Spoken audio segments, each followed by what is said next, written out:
কি এটা বানাইছেন কয়টায়? এটা বানাইতে 4K প্লাস প্রাইস পড়ছে। বুঝলাম না, এটা খায় কেমনি? এটা খাই কেমনে, এই যে এটার ভিতরে মাল থাকে, ঠিক আছে? মাল থাকার পরে এই যে এই জায়গা থেকে গ্যাস মারমো আর তুমি মুখ দিয়ে টান দাও, এই মুখটা দিয়ে টান দাও, দেখাই। ভাই আমি পারি না, আপনি একটু টান দিয়ে দেন তো। আরে এই জায়গাতে মাল থাকবো এই টিকলির ভিতরে, তারপরে যে এমতে করে গ্যাস মারমু, মারার পরে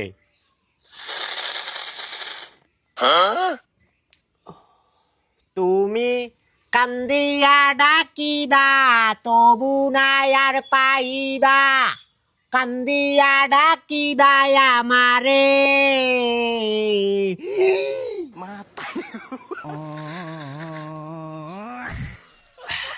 এটা এমতে করে টানে। ওটা তো একটা বোতল, বোতলটার হুড়ো করে এবার এটা লাড়ি ঢুকে দিয়ে যাক, ওটার দাম 4,000, ওটার দাম 4,000 টাকা কেমনি? হায় রে ভাইয়া, দেখি দেখি একটু ছাড়ো তো দাও। তুমি এর একটা সেট আপ করতে পারো? তুমি যদি এর একটা সেট আপ করতে পারো তোমার 1 লাখ টাকা দিব, নাও।